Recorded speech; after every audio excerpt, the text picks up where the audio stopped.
Hello and good morning student. আজকে আমরা page 432 432 পাতা শুরু করছি। পাঁচের প্রথম প্রশ্ন দেখো। ভাষাটা একটু কারো কারো কনফিউজ করতে পারে, প্রশ্নটা সেই পুরোনো প্রশ্ন বটে।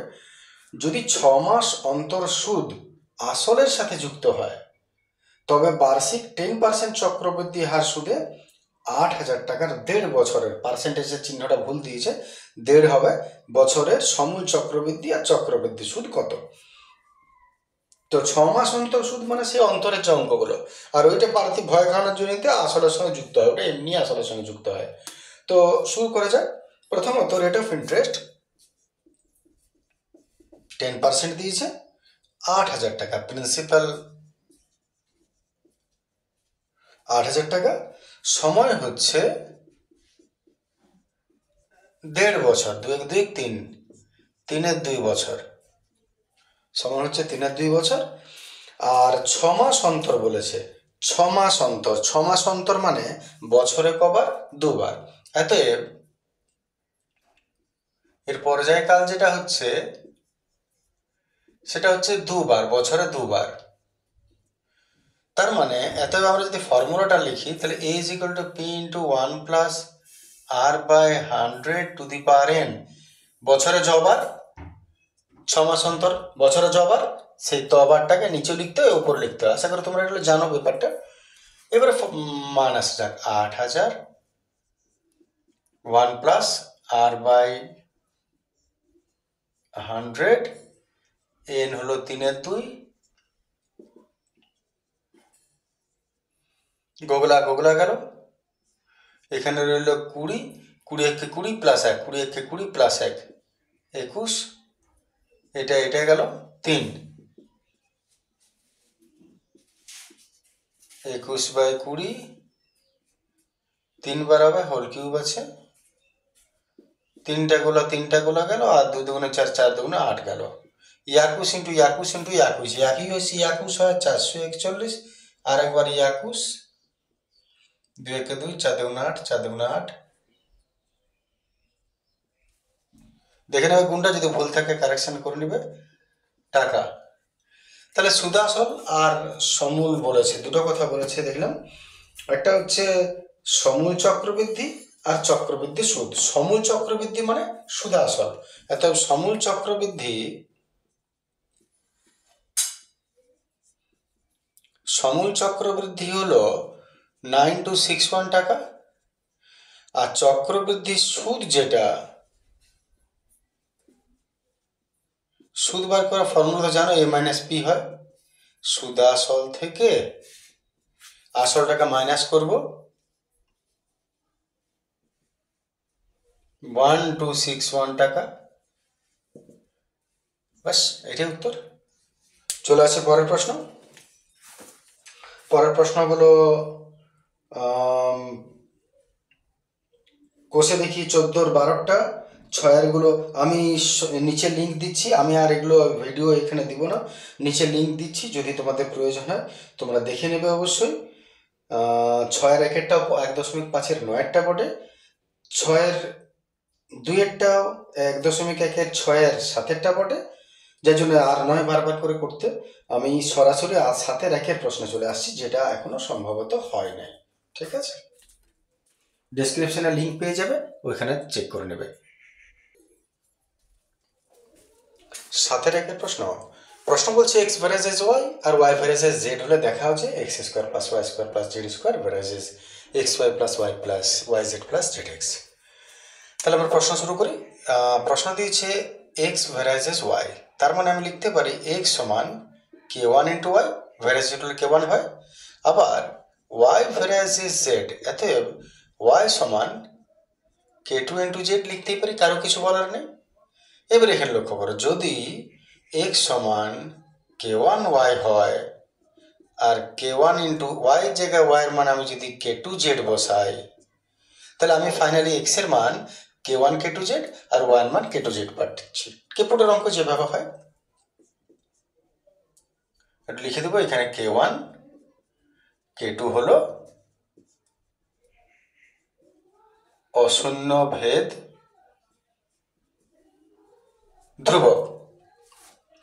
এরপর চলে আসে আমরা প্রশ্নতে। ভেদের অঙ্কের নিয়ম কেমন হয়, যে এটা বা এটা করে তুমি শুরু করবে লিখতে। কখনো এটা লিখো না যে প্রথমে এটা লিখলে তারপর এটা বা এটা করলে, তার মানে বোঝাবে যে এরপরে ওই লাইনটা লিখছো, কিন্তু সেটা নয়। আসলে এটা আমরা দেখিনি, এটার মানেটা দাঁড়ায় যে আমরা সরাসরি একটা ডিজিট একটা কোনো বিষয় নিয়ে নিচ্ছি, সেটা দিয়ে প্রমাণ করবো এটা, যার জন্যে লিখবো আমরা এটা বা এটা, কিন্তু ওটার থেকে নয়, যার জন্য ওটা লেখা চলবে না, বাই দিয়ে এটা।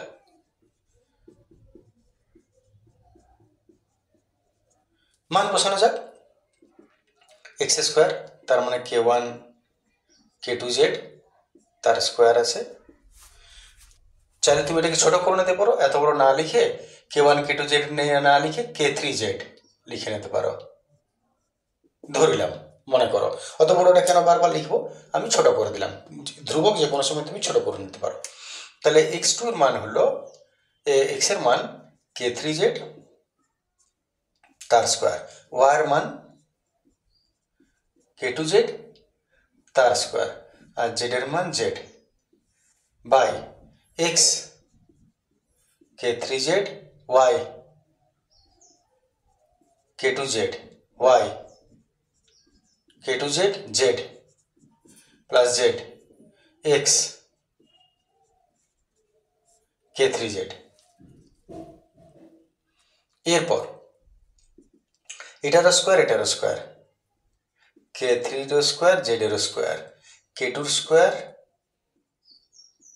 z এর স্কোয়ার z এর square, k2 k3 z z z square, k2 z z z square, k3 z z z square. আচ্ছা, একটু কমন দেখা যাক। Z square Z square Z square common নিচ্ছি, পড়ে হলো k3 স্কোয়ার k2 স্কোয়ার, আর এখানে কিছু নেই মানে 1, নিচেও Z square Z square Z square common নিয়ে নাও, পড়ে হলো k2 into k3 plus k2 plus k3। তাতে কি হলো, চৌরাশিগুলো কেটে গেল, যেটা পড়ে রইল লক্ষ্য করে দেখো পুরোটা ধ্রুবক, তার মানে এটা সমান আমি একটা ছোট করে নিলাম k4, ধ্রুবক ছোট করতেই পারো k4। এবারে প্রশ্ন সিচুয়েশনটা কি দাঁড়ালো, এইটা সমান এটা। তাহলে শেষ লাইনে আসি, অতএব প্রশ্ন যেটা ধরে আমরা শুরু করেছিলাম সমান এটা। এত পরের লাইনে জানো তোমরা ভেদের অঙ্ক, এটাকে ট্রান্সফার করে দিকে নিয়ে চলে যাবো, নিচের অংশটা দেখতে পাওয়া যাচ্ছে, আমরা ট্রান্সফার করে নিয়ে যাবো। অতএব X square plus Y square plus k4 into এটাকে নিয়ে চলে যাব X Y plus Y Z plus Z X. পরের লাইনে সমান আর ধ্রুবক থাকলে ভ্যারাইজ হয়ে যায়, ব্যাস এটাই প্রমাণ করার ছিল, প্রমাণিত হয়ে গেল। দেখে নাও, ক্লিয়ার আছে? আশা করি বুঝতে পেরেছ। চলে আসছে আমরা পরের প্রশ্ন। এরপর 8-2 প্রশ্নটা এই টেস্ট পেপারেরই, না এই টেস্ট পেপারে নয়, 8-2 আমরা করে দেখাচ্ছি, প্রশ্ন লিখে নিচ্ছি।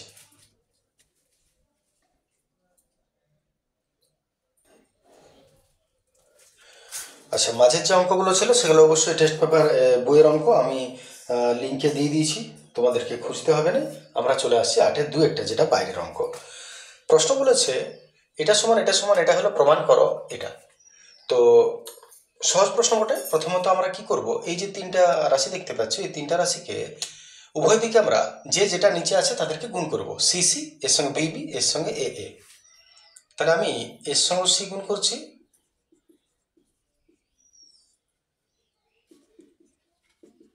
এর সঙ্গে নিচে বি আছে, তাহলে উপরও বি গুণ করো। আমরা যে কোনো জিনিস উভয় দিকে গুণ করতেই পারি, আর এটা এ গুণ করে দাও, এটার সঙ্গে সিসি, এটার সঙ্গে বিপি, এটার সঙ্গে এ গুণ করেছি, গুণ করে কত পাচ্ছি দেখো, a c y minus b c x c c c square b c x minus A B Z by b b b square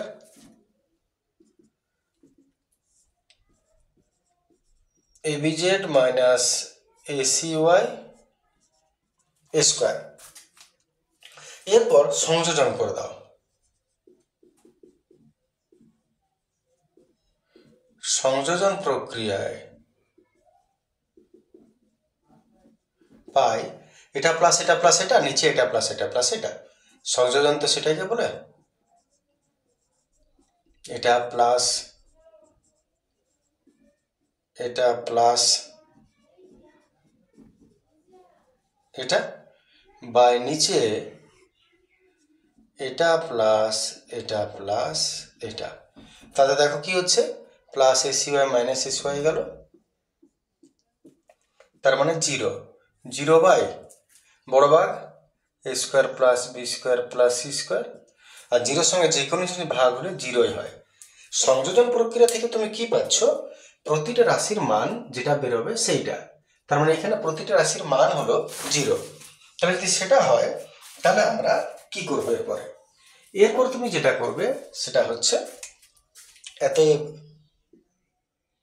এটা সমান জিরো, এটা সমান জিরো, এটা সমান জিরো, তাহলে এটা সমান জিরো করো, a c y minus b c x by c square সমান জিরো। কি পাচ্ছ দেখো, এতএব a c y minus b c x সমান শূন্য শূন্য, এতএব বিসি এক্স ট্রান্সফার করো সমান, ঠিক আছে।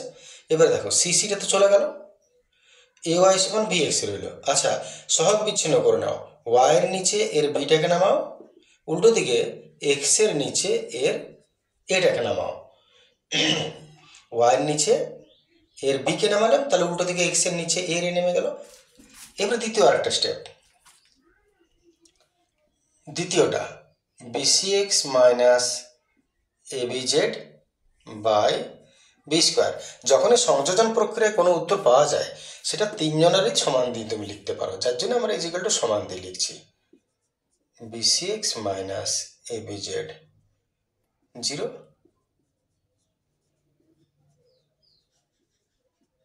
তাতে কি হলো, আমাদের বি বিটা কেটে গেল, পড়ে রইল সি এক্স সমান এ জেড। এখানে তুমি এক্স এর নিচে এর এটাকে আনো, সহগ বিচ্ছিন্ন জেড এর নিচে এর সিটাকে নিয়ে যাও। এই যে দুটো জিনিস পেলে তুমি লক্ষ্য করো, এখান থেকে আমরা একটা শর্ত পাবো, সেটা হচ্ছে ওয়াই বাই বি সমান এক্স বাই এ আর এক্স বাই এ সমান জেড বাই সি। তাহলে তুমি লিখতে পারো ওয়াই বাই এ সমান এক্স বাই এ, আর এটা সমান যখন এটা, তার মানে এটা সমান এটাও। রাম আর বয়স শ্যামের বয়স যদি সমান হয়, আর শ্যামের বয়সের সঙ্গে যদি যদুর বয়স সমান হয়, তাহলে রামের বয়স এবং যদুর বয়সও সমান। তাহলে এই দুটোর থেকে আমি লিখতেই পারি, এতএব এটা সমান এটা আর সমান এটা, যেহেতু এটাই বটে তার মানে এটা। এবার প্রমাণ করতে বলেছে x is to y is to z সমান a is to b is to g. তার জন্য কি করবে, এক কাজ করে এটা সমান কে ধরে নিলাম, এতএব ওয়াই বাই বি সমান কে, ওয়াই সমান কত বি কে, এক্স সমান কত এ কে, জেড সমান কত সি কে। এতএব x is to y is to z সমান এক্স এর মান বসাও একে, ওয়ার মান জেড এর মান, কি গেল, পড়ে রইল a is to b is to c, প্রমাণিত। বা অন্য পদ্ধতি তুমি প্রমাণ করতে পারো, যেভাবে পারলে, কিন্তু সঠিক। চলে আসছে আমরা পরের প্রশ্ন, দেখে নাও এটা। যদি এতটা আমাদের হয়ে গেল, এইবারে আমরা চলে যাব 12 প্রশ্ন। 12 প্রথম প্রশ্নটা কষে দেখি 20 6 একটা বটে, আমি লিঙ্ক দিয়ে দেবো। 2 আসছি আমরা, 12 2।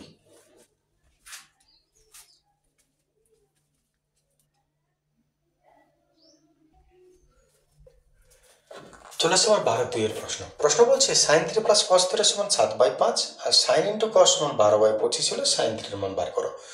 আচ্ছা, আমরা sin cos এর যেহেতু ফর্মুলা জানি, অতএব সেইটার থেকে আমরা আসছি, যেহেতু sin square theta plus cos square theta equal to 1, অতএব a square plus B square, আমি যদি ফর্মুলা ভাঙি, a স্কোয়ার প্লাস বি স্কোয়ারের ফর্মুলা সেটা হচ্ছে মাইনাসের ফর্মুলাটা a মাইনাস বি তার whole square plus 2ab।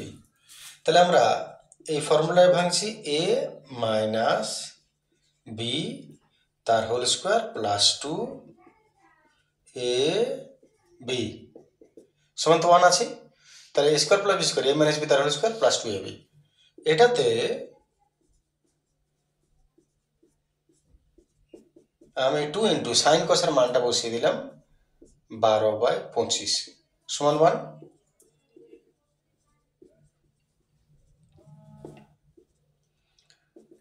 Minus আমি এটা ট্রান্সফার করে নিচ্ছি, 12×24/25 ট্রান্সফার করে নিলাম।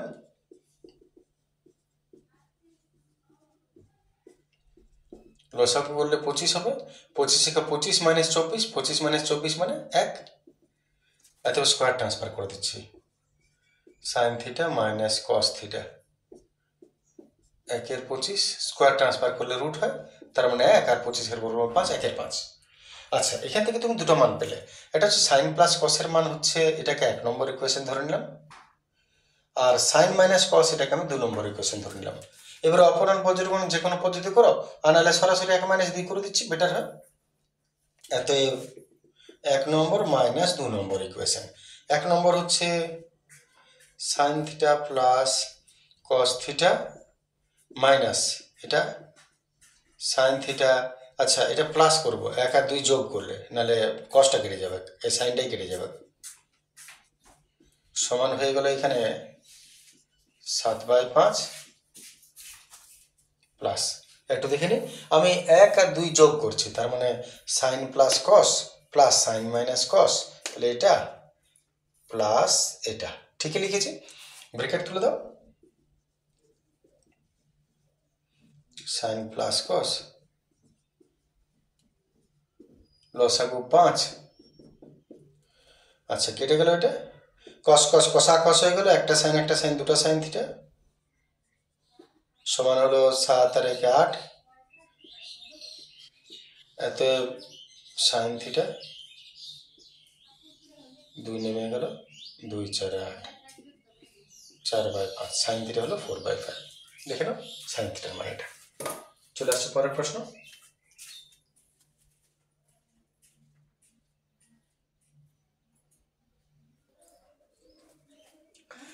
চলে আসছে পরের প্রশ্ন। 12-3 বলছে alpha plus beta is equal to 90 degree হলে sec square alpha plus sec square beta is equal to sec square alpha into beta.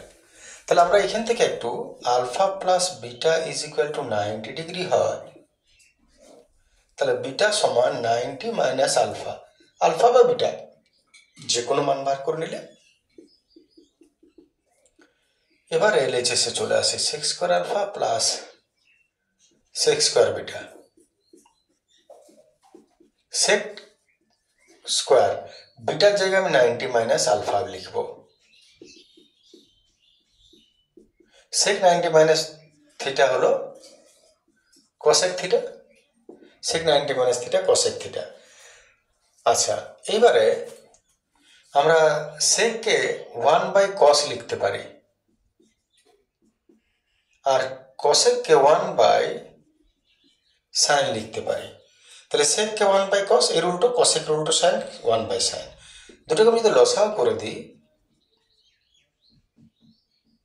তাহলে cos square alpha into sine square alpha পেলাম। তাহলে এটা ঘুরে যাবে কেদিক এদিক, সাইন স্কোয়ার একে সাইন স্কোয়ার আলফা, ইহা লসাগু হলো, আর ইহা একে ইহা গেল। এবার 1 plus sine square cos square হলো 1, sine square theta plus cos square theta 1, আর নিচে আছে cos square alpha into sine square alpha.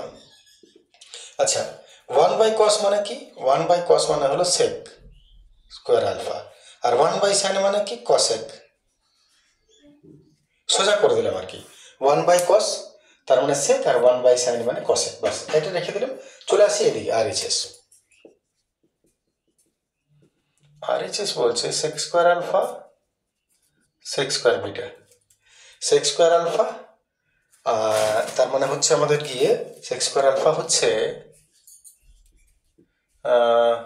Bitter মান হলো 90 minus alpha, sec 90 minus theta cosec theta, X square cosec square সমান হয়ে গেল। এতে LHS সমান RHS প্রমাণিত। ঠিক আছে, দেখে নাও। চলে আসছে পরের প্রশ্ন।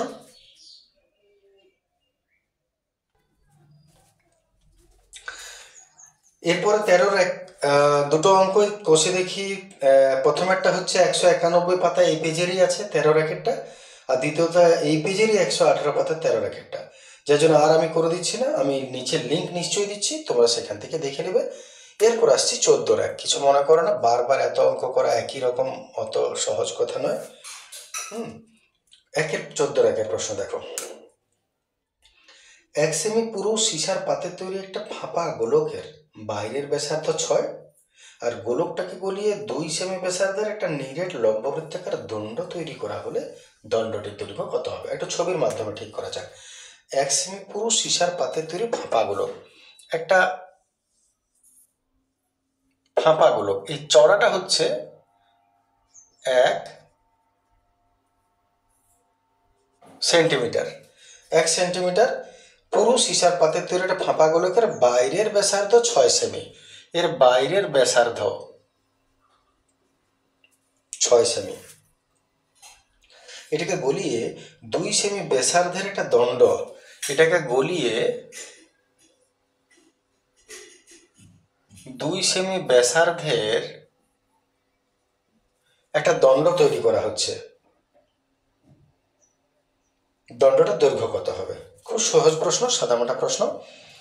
এর দৈর্ঘ্যটা কত হবে, উচ্চতা কত? তাহলে প্রশ্নটা কি বটে? প্রশ্নটা হচ্ছে একটা ফাঁপা গোলক যেটাকে গলিয়ে একটা দণ্ড তৈরি করবে, দণ্ডের উচ্চতা। এখান থেকে একটা কনফার্ম যে এর যেটা আয়তন হবে এরও সেই আয়তনটাই হবে, সেম আয়তন। তাহলে আমরা এক কাজ করব, এই দুটোর আয়তন বার করব, সমান করে দেবো, উত্তর পেয়ে যাব। এর আয়তন কি করে বেরোবে? ফাঁপা গোলকের আয়তনের ফর্মুলা হচ্ছে 4/3 পাই আর কিউ, পাই আর বড় আর কিউ মাইনাস ছোট আর কিউ। এবারে বড় আরটা হলো 6, ছোট আরটা কত হবে?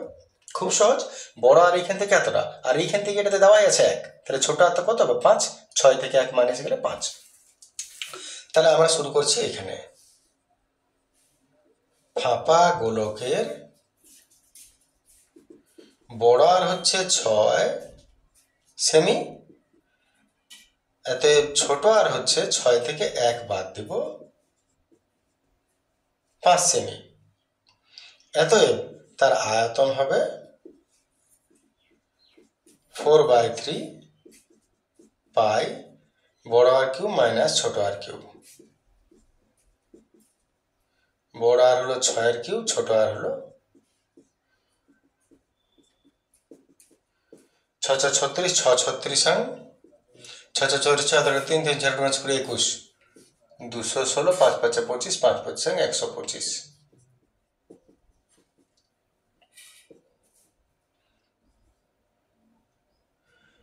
দেখিনি একটু, 5 আর 1 6, 9 10 11 11 1 আর 1 2, এত ঘন সেমি হয়ে গেল আয়তন। যা হলো থাক, এবারে চোঙে চলে আসি।